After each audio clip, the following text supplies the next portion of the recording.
I am actually going to break down the action from Sunday, but of course we had another trade. There's just nonsense going on all over the place at the moment. Well, Michael Bolton, you excited? Thanks, Josh. It's Michael Bolton here, and it's time for another episode of the Locked On Fantasy Basketball Podcast. Let's get to it. Let's get to it, indeed. You are Locked On Fantasy, your daily NBA fantasy podcast. Part of the Locked On Podcast Network, your team every day. Hello and welcome to the Locked On Fantasy Basketball Podcast, brought to you by Basketball Monster. My name is Josh Lloyd, and that's what you get for not hailing to the chimp. I'm also the lead fantasy analyst at basketballmonster.com, and you can find me on Blue Sky, joshloyd.bsky.social, on Twitter at redrock_bball, on TikTok at redrock_bball, and on Instagram at Locked On Fantasy Basketball. Today's episode is brought to you by Game Time. Download the Game Time app, create an account, and use the code LOCKEDONNBA for $20 off your first purchase. Also, go to LockedOnDaily.com and sign up for your favorite NBA team's newsletter. You might want to look at Locked On Bulls, or Locked On Kings, or Locked On Spurs, or Locked On Mavs, or Locked On Lakers, as all of those teams have had pretty significant changes in the last 24 hours. I went live for the De'Aaron Fox, Zach LaVine trade just before. The first 5 minutes or so of it didn't go live, so I have re-uploaded it as a full video, so you can see the whole thing there. So you'll see the live version, and you'll see a re-uploaded version as well. The full audio version is in your audio feeds, if you're wondering. I also asked a question on the daily preview show, which I've noticed the daily preview shows on YouTube, they just don't get any views in comparison. It's probably 25 to 30% of the regular recap show views. And I'm not really sure 100% why that is, but I'm thinking of trying to mix up that format. So I know that I'm talking to you guys on the recap show here, which is with the majority of people who watch. So for those of you who don't watch the daily preview show, why? What would you prefer instead? I've got some ideas of what I'm going to do, and maybe there are going to be parts of the daily preview show that I chuck onto the daily recap show, cutting it down and putting some of those bits here, and then doing a different sort of show where I would normally do that preview show. So I am throwing some ideas around, but the people I'm talking to here, some of you will watch that preview show, many of you won't. So A, why, or what else would you prefer? That's what I want to hear. Someone will say go live. Okay, I do go live once a week. Going live is harder to do in terms of the timings of stuff, and I need topics for shows also, right? So that's just, be aware that I know that people will say that, and I go once a week on it, and it's just harder sometimes to get that to all marry up. Let's talk about the daily recap. It is National Sickie Day, so if you're looking to chuck a sickie, today is the day to do it. I just trying to get into this bare bones as much as possible. There's been so much happening, so much to do, so much to look at, so much to consider. Sound like I'm singing bloody Smash Mouth. There is so many different moves that have happened. Of course, just to recap, De'Aaron Fox was traded. All right, we know this now. De'Aaron Fox is gone. I'll put the screen up for you guys in case you haven't seen it. De'Aaron Fox goes to San Antonio, along with Jordan McLaughlin. That doesn't really matter. Sacramento gets Zach LaVine, Sidi Sissoko, 2 first-round picks, and 5 second-round picks. I know it says 3 and 3. One of those is a Hornets pick that's lottery protected this year and will turn into 2 seconds. So they got 2 firsts and 5 seconds. And the Bulls get Trey Jones, Zach Collins, Kevin Huerter, and their own first-round pick back. The Spurs, a lot of lost value. Fox comes in. So Paul, Sohan, Barnes, Vassell all lose out. Castle, don't think it's a 12-teamer. Paul, I would try to hold, but I don't think he will be. Sohan will be a drop. Barnes was never going to be that. It's maybe a marginal rise for Fox. Wemby, don't worry about it. It's all good. In Sacramento, LaVine basically just takes over for Fox, but it means Monk plays point guard more, so his assist numbers rise. I think DeMar's assist numbers will rise slightly as well. No, Keon Ellis doesn't start, I don't think, unless they're going to bring off the bench Keegan Murray, Zach LaVine. I really don't think they'll do that. I don't think that'll happen. So I think that basically the idea of stashing Ellis for a Fox trade didn't happen because you had a Fox straight swap for LaVine. That's literally nothing else changed. And McLaughlin played 0 minutes a game, and Huerter was getting 6 minutes a game. So theoretically, I guess Alice could get 6 minutes, but you know who gets them probably? Devin Carter. That's probably what happens, is my guess, in Sacramento. In Chicago, LaVine gone. We've seen their rotation the last 3 games with no LaVine. That's what you've got. Buzelis' numbers are rising, and I think we are going to get... The Bulls are going to change more because Vuce is going to be dealt, I'm pretty sure. Pretty sure that's going to happen. Collins comes in. I still think the Bulls will prefer Smith over Collins, so he's still my priority, although his ceiling is limited a little bit by Collins being there. The other thing we got in terms of trades is Jimmy Butler is unwilling to sign an extension with the Warriors, so they've ended those trade talks. Jimmy Butler just continues to be an absolute, just annoying. I cannot stand what this guy does. He is a full-on, I don't know what the right term is, but he tries to create this narrative and people buy into it. Oh, playoff Jimmy, he dragged this team. Did he? His numbers aren't that good. Like, he had a good series against the Bucks 2 years ago, but he was mid in the other series, and other guys were the guys that stepped up. Jimmy Butler, I get up at 3 a.m. to work out. Yeah, and you go to bed at 6 p.m., mate. So you just work a regular day, but you're trying to make it seem like you do more. And now this, I'll go anywhere, or except here, here, and here. Just say what you want. Just say what you want. This has been brewing for over a year. I've known this for over a year. They were like, you're not worth $60 million a year. And he's like, oh, my role's changed. Yeah, because you're not good anymore. Well, you're not that good anymore. More to the point. Anyway, so who knows what goes on with him. Continuing to be frustrating, but I'm also glad. As much as I think there's a little bit too much frothing of trades in the NBA sphere, the fact that Jimmy's been pushed out of the headline news cycle for the last day or so, it's great. He loves it. He loves the news. He loves the attention. Good. Get him out of there. Don't want to hear about it anymore. Something will happen, I'm sure. But yeah, interesting. Very, very interesting. We did a waiver wire show earlier today, so I'm not going to go through those things. In fact, let's just get in and talk about these games now. The first game up, we've got the Bulls. Yeah, the aforementioned Chicago Bulls up against the Detroit Pistons. The Pistons win it. 127-119 is your final score. We'll start with Chicago, and it is a good way to start because, like I said, Zach LaVine did not play. He was out for personal reasons. Partner was having a child. He was not out because he was being traded. I know you can think that it's the same thing, but yeah, they just invented a baby to have. Didn't happen. He was out because of a baby. And he's traded. So we can see the Bulls lineup and rotation here. Let's talk about the big fella, Nikola Vucevic. Great game. 80% shooting. All right, mate. Didn't take a single free throw. Shout out DeAndre Ayton. And he had 20 and 10 with 10 assists. Part of the reason that I was sour on Vuce in the offseason is, I don't think he's a very good player. He has been much better than I thought. I didn't expect him to be the NBA's best shooter, very clearly, right? And I don't think you should have expected that either. But I also was doing it because I thought he would be traded. And that is still in play. So, I've been telling sell high, sell high, sell high, sell high all along for Vooch. You got about 3 days left, I reckon. See what you do. There was also no Jalen Smith in this game. He was out sick. Again, I believe Smith will get the look over Collins, but who knows? A million things can happen. Josh Giddey played 36 minutes. He had 20 and 11 with 3 steals. He's going to have a value boost. Dosunmu, 14, 3 and 5 in 32 minutes. Now, Dosunmu is not a high-volume, high-upside player. But as long as he's getting solid 33 minutes a night or so, he's going to have 12-team appeal. And Lonzo played 28 minutes. He had 13, 4 and 2 with 3 threes. And it's all cleared now for Lonzo to be this guy. And he is a must-grab player as well. I don't think Kevin Huerter or Trey Jones really impact these guys. Because, again, the guys they want are going to be Dosunmu, White, Giddey, and Ball. Not Huerter, not Jones. They'll play limited roles. Limited, unlimited. Kobe White had 22 in 33 minutes, but very little else, and a 29% shooting night is horrific. He has been, I would say, pretty frustrating this season. He was someone who I was relatively down on in draft season, and I think he's been probably about what I thought. Yeah, about right. Then we want to see what happened with Matas Buzelis. 26 minutes for Buzelis, 20 for Pat Williams. Ooh. All right, I added Buzelis already. I would suggest adding Buzelis. Now, the question's going to be, is he worth one of your weekly ads this week? I think he might be. But like we've said all along, I would have done it last week. That's what I would have tried it on these moves. Buzelis, 12-3-1. That's not spectacular. But him playing 26 minutes for the second consecutive game and playing more than Pat Williams, who played 20, is very notable. It's very notable. And I think it's not going to be long until we're getting 29 a night consistently from Buzelis. And I also think that there will be a period of time here where Dosunmu moves back to the bench because, again, Dosunmu is a very good role player. Think much, much better Jaime Jaquez. He's a very good role player. He's not a star. He's not a future starter. He's nothing like that. He's a very good role player. Whereas Buzelis, they hope, can be their starting four of the future.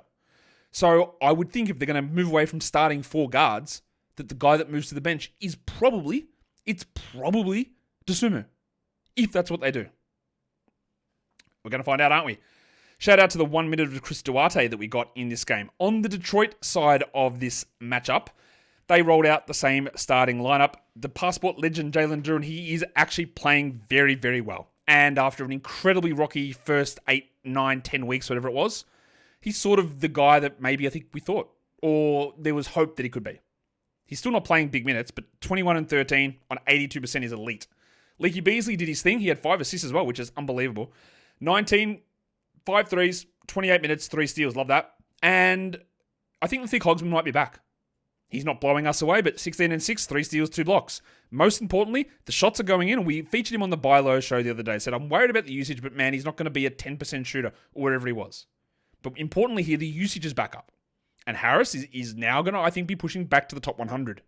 Cade had 22 with 15 assists, while Asad Thompson, again, under 22 minutes. 12 and 7 is good, but in 22 minutes, it's not enough for me to look at him as like if I've got him and I've got the ability to grab Matas Buzelis or try a Jalen Smith or hold for somebody else at trade deadline time, I'm not holding Asad through that. I'm bloody sure not holding Tim Hardaway, who had 12 points in his 27 minutes. Okay. Today's episode, it is brought to you by Game Time and the Game Time app. If you're looking for tickets for your next big event, a concert, a comedy show, sports, whatever it is, the right event needs the right ticket, and getting that right ticket can be a headache. Game Time Picks makes it easier than it's ever been. With Game Time Picks, the app does all the hard work. It curates the best deal so you don't have to waste time searching through endless ticket listings. You get the curated deal. It's super simple to find and give you that best option. The super deal as well, which gives you the prime seat and the value that they give you. Well, it's unbelievable the stuff that they will show you. And the seat view is a game changer. It shows you exactly what you're going to see from that particular seat in that particular stadium at that particular time. And the best part, you're covered with Game Time's lowest price guarantee. If you find a better deal somewhere else, they'll refund 110% of the difference. Plus, your tickets are guaranteed to be delivered on time with easy cancellation options if something comes up. So take the guesswork out of buying tickets with Game Time. Download the Game Time app, create an account, and use the code LOCKEDONNBA for $20 off your first purchase. Terms apply. Again, create an account and redeem the code LOCKEDONNBA for $20 off. Download Game Time today. Last minute tickets, lowest price guaranteed.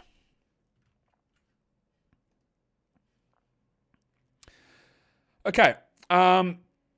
Let's go to the second game of the day. We had the Dallas Mavericks, Anthony Davis's Dallas Mavericks up against the Cleveland Cavaliers. And we'll talk about it because that's what we do. We talk about games, we talk about things, but I will beg you guys to ignore this game. The Cavs won by 43 points. 144 to 101. Dallas had no PJ Washington. It was Omax Prosper who started. No Kyrie Irving. Dante Exum moved into that spot. And Daniel Gafford was out. They just wholesale rested everybody. So old mate, Masters of the Universe, evil Skeletor henchman legend Kyle Kelly moved into that starting lineup as well. So it's all well and good for me to spend time on this, and I'm going to spend time on it, but who cares? Like, honestly, don't worry about it. Kyle Kelly had 12 and 11, but you know who's going to be playing ahead of him? Anthony Davis and Daniel Gafford. So we don't care. Jaden Hardy had 21 points in 27 minutes. But you know who's going to play? Kyrie Irving, PJ Washington, Max Christie. These guys are all going to come back. Clay stunk, 2 points on 10%. I don't think that Clay Thompson's a must-roster player. Absolutely not a guy to hold. Spencer Dinwiddie, 5 points, 24 minutes. I'd be very happy to jack him off. Get that garbage out of here. I mean, removing from your roster, Quentin Grimes had 11 points in 24 minutes. Don't hold him. Najee Marshall, 12, 6, and 2. Not a 12-team league player. Dante Exum, 14 points. Sure, whatever. All good. And then Olivier Maxence Prosper, who's been playing much better. He had 10, 6, and 4 with 2 steals, but it does not matter because 35 minutes of PJ Washington are coming. 35 minutes of Anthony Davis are coming. 35 minutes of Kyrie Irving are coming. Daniel Gafford between 24 and 30 minutes are coming back. Max Christie, 25 to 30 minutes are coming. None of this matters. All of these guys are going to come in and they're going to take over, and nothing that you see here makes any difference. Apart from I tell you what's great though, is that if you had any ideas to go, I'm going to keep Dinwiddie, or I'm going to keep Clay, or I'm going to keep old mate Grimy. No, you're not. Now, Davis isn't back for the next game, so some of these guys can maintain a little bit of streaming appeal. But when you're thinking long term and a move comes up for the deadline, Dinwiddie, Grimes, Clay, Najee, all these guys can be cut. You too, Shushy. Gone. Get rid of them. Don't worry about it. That brings us to the Cavs side of things, because obviously if one team's winning, one team's losing. That's how results usually work. And we're happy to ignore a lot of the Cavs stuff as well, because again, it's an absolute destruction on this side. Mobley played 24 minutes. Garland, 23. Sam Merrill dropped in 9 points with 27 threes. No, he didn't. The other way around. 27 points with 9 threes. And that's great. Don Mitchell played 23 minutes, but honestly, who cares? What you did see was another boost for the milkman, Ty Jerome. 27 minutes, 12, 3, and 5 with 3 steals. But again, is there any way in the world that Ty Jerome plays 27 minutes a night? No, there's not. They're a good team, the Cavs. They're not going to win by 40 points. Jerome also saw that shooting dip, which is going to happen. I believe that he is totally okay to roster at the moment, but with Karis LeVert now returning, if you need to clear a roster spot, I'm not taking the 7th man on the Cavs as a 12-team league guy, which is what he is, because LeVert's the 6th man, and then you've got Okoro and Jerome in that mix as well. I don't care that he shot 1,000,000%. I don't care that he got a big bump in these games. If I need to make a move to grab a trade deadline guy, while it's been fine to have Jerome, I'm not going to bother holding him in most of these spots. I'm not adding Sam Merrill based on this. I'm definitely not holding Karis LeVert, who had 10, 0, and 5. Even the Winter Soldier played only 19 minutes. Max Strus, he'd been playing better. He's a little bit fringy as a 12-teamer. What did he have? He had 9, 3, and 4, which is fine. It's okay. And if I had to hold anyone, I would hold him over LeVert and over Jerome. But I also think the upside of old mate Max Strus is a little on the low side. But that game, overall, there's not much to really get into. The next game, though, was interesting. It was a Kawhi Leonard revenge game. Up in Toronto against the Raptors. Amir Coffey started with Norman Powell out.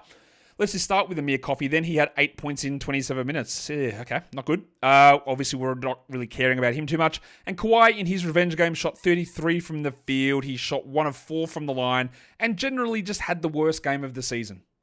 Yep, we agree with that. I put out a question on Twitter saying, which one of these narratives is the worst, is the dumbest one to believe? And it was like, contract year, sophomore slump, rookie wall, trade showcase, and revenge game. Let's say that's what it was. And there were many people who go, man, all of them, but revenge game, that's definitely real. It's definitely not. It's definitely not. I assure you it's not. Oh, but a player might try harder. Cool. Actually means absolutely nothing in terms of betting or fantasy or anything. Doesn't do a thing.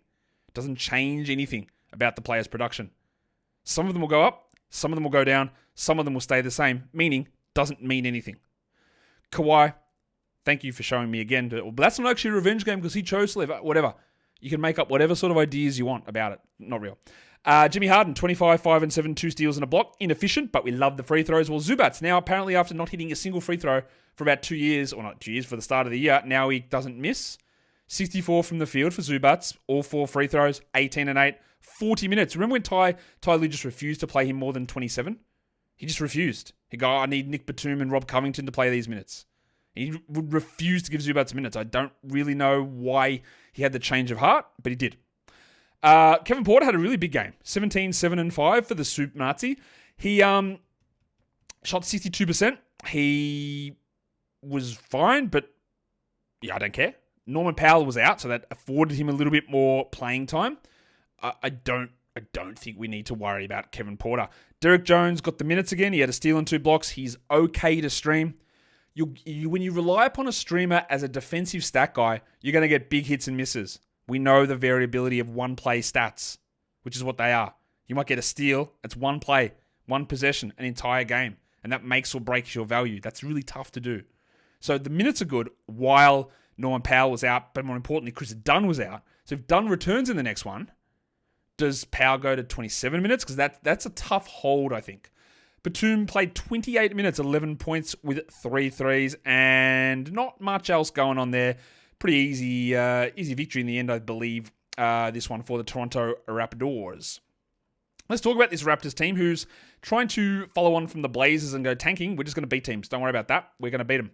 Let's talk about Emmanuel quickly because I know there's a lot of consternation about him. Oh my God, he went to the locker room again. What is happening? Oh, yeah, locker room. Terrible. Okay, he was fine to return. He just didn't because he was at his minutes limit. And he had 11 points in 17 minutes with 6 assists. Your buy low is massively open because there are people who have him who are frustrated. I'm going to drop him. Someone said, I'm dropping him because he got hurt in this game. He's soft. He's a pussy. He doesn't want to play. That is around. And the people who get the most frustrated at that are the people that have him on their team. If you don't have Emmanuel Quickley on your team, I doubt you're spending much of your time going, man, I can't believe Emmanuel Quickley was hurt again. What a soft cock. What is he doing? I don't think you care about that. But if he's on your team, you're going to have these outsized big emotions that are not rooted in reality, but you're going to have them. So if you've got Emmanuel Quickley, settle down. If you don't, find the guy who's got him and see if you want to build off that frustration. Ron Barrett, 20 and 6 with 7 assists, 3 steals. Love that. Didn't shoot well, but at least he didn't even take a free throw, so that's a W. While the dick man, Grade A had 18 points in 33 minutes with 2 threes. That is the best game we've got from Dick in a long time. You got 7 of 9 shooting. You don't always get that. You don't get those minutes. I would leave that one pretty calmly, pretty firmly alone. Jacoby Walter back in the rotation, 10 points in 21, while Boucher played 16. Bruce Brown, trade showcase, played 17 minutes, and Kawhi Leonard played 17. People are rostering Boucher and Brown. Do not do that. There is no need to be rostering Bruce Brown or Chris Boucher in my mind. Get that garbage out of here. Pirtle had 10 and 10 in his 31 minutes. Just a pretty stock standard game from Big Jakob. Let's look at, today's episode is brought to you by Prize Picks. Basketball season is heating up. There's no better way to get in on the action than with Prize Picks, the best place for daily fantasy sports. Over 10 million members, billions of awarded winnings. Prize Picks makes it easy and fun to turn your sports knowledge into real money. You just pick more or less on at least 2 player projections, and if you're right, you can win up to 1,000 times your cash. It's on points or rebounds, assists or steals or threes or fantasy points, whatever it is. You pick at least 2 of those, smash them into a lineup, and bang, off you go. Plus, on something like Taco Tuesday, one of their promo days, they give you discounted player projections for even more value. So download the app today and use the code LOCKEDONNBA to get $50 instantly after you play your first $5 lineup. That is code LOCKEDONNBA for $50 instantly after you play your first $5 lineup. Prize Picks, run your game. Okay, just going through just to make sure there's no other trades that have gone down across the league as I'm talking here. I don't see anything at the moment, so that's all good. Let's go to the 4th game of the day. It is the Boston Celtics.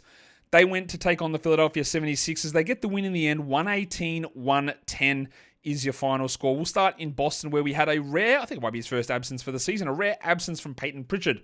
He was not available due to illness in this game. Let's talk Al Horford, who was a DNP in the second half. Get that garbage out of here. 11 minutes, 4 points. Luke Cornett got 13 minutes. You could very, very easily drop Al Horford. He feels like, I think he might be like officially, I think Horford might be officially washed, guys. And he's a million years old, so it makes sense. But yeah, I think we're there. I think we've hit it. I think it's over for him. He might have the occasional big one, but I think we're done. Tatum played 44 minutes. He had 35, 7, 11. Porzingis, another very good game. He is flying at the moment, Porzingis. 18 and 7 with 5 blocks. Derek White is back in business. 17 with 9 assists. And Jaylen Brown, 21, 10 and 6 on, of course, his usual bad free throws.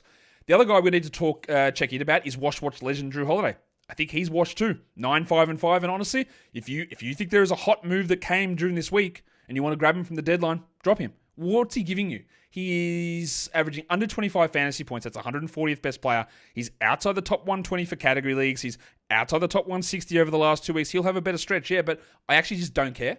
We have seen enough evidence to suggest he's not going to be pushed into a larger role. He's not going to be pushed into old Jrue style. It's not going to happen. So I just don't think we need to hold on to Jrue Holiday in some of them. Absolutely go for it, right? It is totally reasonable to hold Jrue in certain spots. But don't feel that you're getting a gun to your head made to hold. You got to hold Jrue, man. You can't possibly drop.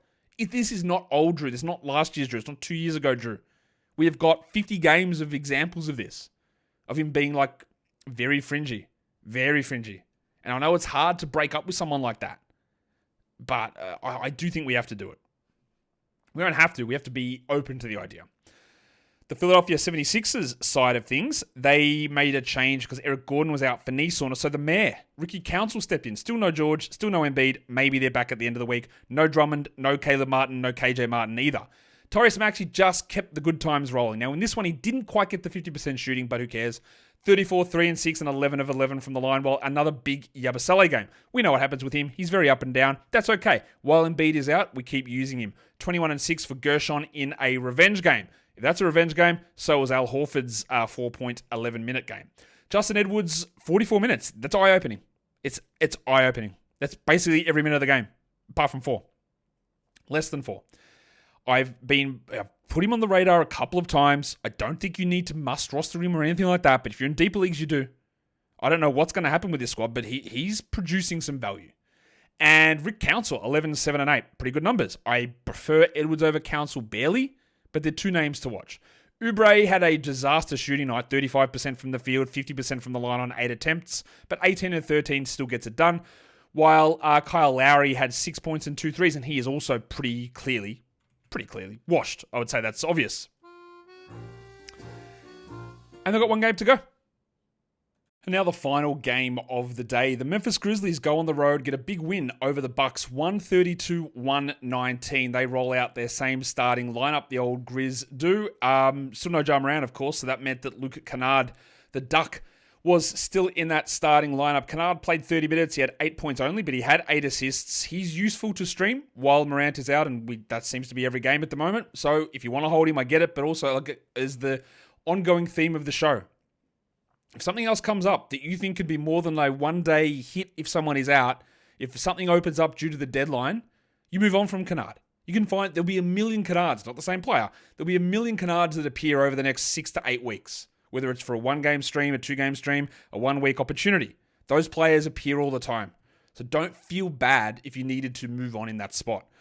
I knew what happened. I knew it. I knew that we'd get the random big Santi Aldama game. 26 minutes, 23 and 8, 3 threes. Why is he taking the second most shots of the team? I'll never know. But he did. 17 shots there. He had a steal and a block. A great game. That brings him up to 196th over the last 2 weeks, and I still don't really know what to do with him. He is very inconsistent, but then you get the big pop like that. Des Bane only played 29 minutes. Just watch him because he was sort of limping around towards the end of the game, and they got a game tomorrow, so do the Bucks. 22, 8, and 3 for Bano. Just be careful with that. And then, of course, against a good team, Zach Edey played 19 minutes. Now, he was productive. I'm not going to tell you he was bad in those minutes. Like those numbers for fantasy are fine. 14, 11 with 1 block, but they don't want to play him. Against a good team, they don't want to get him out there. He was a -8 as well. Jaren Jackson, just the way he's brought his offensive game is ridiculous. 37 and 5, 7 threes. I would love if he hit his free throws, 6 of 10, but the rest is good. And we actually got a little bit more Scotland Pippen. 23 minutes for him, 9 points, 10 assists, 4 steals, and a block. He'd been marginalized down to like a 15-minute-a-night player. This is obviously benefiting from Morant and Smart being out. I'm not going to react to it too much. Jalen Wells played 31 minutes. He's rostered in 12-team leagues for some reason. I'm not sure why. 15% according to us. 31 minutes, 6 points. Don't need to do that. While Brandon Clark offered very little. 6 in 19. He's a stream-level guy. GG Jackson had 5 points, 8 rebounds. You're only looking at him in very, very deep formats as well. We will talk about the Milwaukee Bucks now to give us the final team to discuss for the day. And they had everyone listed with a probable tag in this game. They all played except Bob Portis, who's out for personal reasons.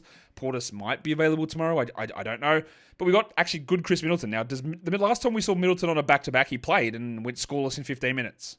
So we'll see if that's what they do tomorrow. But he had 20 points in 26 minutes, Chris, with 4 threes. Now, he did shoot 70% to get there, which is not a realistic number. We know this. If he's a 50% shooter, he's at 16, 2, and 4, which is still really good. So it's not bad. But it is still hard to trust bench Chris Middleton when there are so many ups and downs. Yanni didn't hit a single free throw. 0 of 6. But you guys who roster Giannis, you don't care, right? That you don't bother with that. It doesn't bother you at all. Yeah? Correct? Yep. 30 and 11, 7 assists, 2 steals, and a block. Lovely. It was also a very big amino acid legend game. Taurean Prince had 13, 7, and 5 with 3 threes. Now, I've been putting him as like a stream option on the Bucks for a while now. I don't ever feel good about it. It doesn't warm my soul. But that one worked out today. Big Boom AJ Green hit 3 threes for 14 points in 28 minutes. And the return of Big Boom has meant that we get back to Gary Trent. And we got exactly the Gary Trent that we expect. 0 points in 16 minutes. Coming off the back 2 games ago of like 25 points, whatever it was. This is what Trent does. And with Big Boom AJ back, he's giving him 5. Yeah, actually, Big Boom AJ gave the dooms. He gave him 5 dooms straight into Gary Trent's head. Sorry about your brother. 0 points, no steals, no blocks for Gaz. We don't roster him at all. See you later. Bye-bye. Brookie played 32 minutes, 15 with 2 blocks, and Damian Lillard, not a good game. 15, 3, and 9 on 27%, as they got cooked by the Grizzlies, but I wouldn't say there's much in terms of fantasy takeaways out of that one. So we should go in now and look at lines of the night. Probably the right time to do it. The monstrous line of the night. It is Jason Tatum. Can't remember the last time Tatum got one of these. 35, 7, and 11 for Big Jace. Your waiver wire line of the night. The best performance from an unrostered or low-rostered player. It's Slam Sammy Merrill, of course. He hit 9 out of 13 threes for 27 points and a 44-point victory, 43-point victory. Ignore that, as he's just a 3-point streamer. Your young gun of the night. First or second year player who had the best performance. It is Zach Edey. There wasn't much going on from the first and second year guys. He still played under 20 minutes, and I don't think he's a must-roster guy, but 14, 11, and 1. And then your dud of the night, we've got to go to Dallas. It has to be Klay Thompson. He shot 10%. 10. He had 2 points. He had 5 rebounds and 3 assists. He's not good enough to hold on to in 12-team leagues. So don't hold on to him in 12-team leagues. And normally at this point in the show, I would go and do a recap of industry pickup on my leagues. But honestly, this is my 4th podcast of the day. I am absolutely exhausted. So I'm not going to add that little bit extra on. Maybe we'll try and fit it in somewhere tomorrow. You know what? I'll do it. All right, you twisted my arm. Let's look at the results from industry pickup this week. I have not checked. The last 2 days have been so busy. I've not even checked my lineups or my scores of any of my leagues. So we'll find out together. All right, in industry pickup, how did we go? Oh, yeah. All right, 6-3 victory over Alex Burns Hoops. The other victories there, Angle beat Josh and Evan 6-3. Mitch Casey lost to Curran 6-3. Joel Bartolotta beat Jake from Trash Talk 5-4. Kyle McEwen beat Willie from ETR 5-4, and Kingy beat Sam and Liam 5-4. So I got the biggest win, me and Angle. All right, that's a W. Let's check the standings there. I should check my roster as well. I know people wanted to look at that league where I'm cooking in. People wanted to check my roster that one, so I'll show you that in a sec. So I'm still 6th. All right, Angle, then Curran, Josh and Evan, Kingy, Joel, me, Willie, Jake. Who's on my roster in this league? I think I lost. I got Luca, so at least I don't get that 2-game playoff week. Şengün being out this week has not been ideal. That's my industry pickup roster. Jaylen Brown, Wiggins, PJ Washington, Şengün, Malik Monk, Jalen Brunson, DeMar DeRozan, Collier, Dosunmu, Sexton, Buzelis, Hunter, Oubre, and Jovic. Let's look at my other auction league. This one was bad. This team is so bad. 4-5. Oh, maybe I'm coming good. I'm not. Yeah, my team is really bad in that one. But let's look at this Roto trial league that Kingy set up. The one I'm beating everyone in. Let's see. 6-3, 8-1. Oh, Dan beat me. 7-2. Fantasy Bible. D-Mac beat me 7-2. Wow, I haven't had a loss in weeks. Beat Kingy 6-3. Kayla 5-4. Tied with Titus 4-4-1. Beat Mitch Casey 5-4. Beat Alex Bruther 7-2. And beat Noel Rubin 6-3. Let's go to the standings. In this league, I am at 117 and 16. Mitch Casey 2nd, then Kingy, Dan, Ruben, and D-Mac. And you want to see my roster in this one, so let's have a look. This is my roster. It is a 10-man league with all these industry analysts where we're playing every opponent every week. So my lineup has Collier, Poole, Siakam, Towns, Khalil Ware, Zubats, Malik Monk, Jalen. I've got a couple of stashes there. Jalen Smith, who I added last week. Derek White, Shea, CJ McCollum, Alex Sarr, who's a bit stashy for me. Andy Wiggins and Jackson Hayes. Also, a little bit of a stash situation that I streamed in when Davis went down, and I will see if I'm holding. But I can easily move on from Jalen Smith and Jackson Hayes in this league, and I think they're probably the 2 major ones. I've got Anthony Edwards in my IL as well. So that's where that team goes. Let's look at my, my Locked On Fantasy Basketball Bowl Category League team. You can see my team on the screen. Oh, I've got OG and Anobi in that one. Okay, that's not great. A 5-4 loss and a 6-3 loss. That's disappointing. What about in points leagues? Well, I've been putting together a little bit of a run in the points league. Let's see where I am now. In that, actually, I have no idea. I have not looked. Come on, where's the scores? At some point, we'll get them. There we go. Yes, won both of my points league matchups. That is a W. And that, it's not just a W, but that is also just the end of the show. So, I appreciate you guys being here. I appreciate you guys watching all of the many shows that we put out today. Give us that feedback on the daily preview show as well if you want. But also give yourself some feedback on your day. What did you do that was good? What wasn't? What can you do better? Guys, we are done here. Thank you so much for listening, everyone. See ya.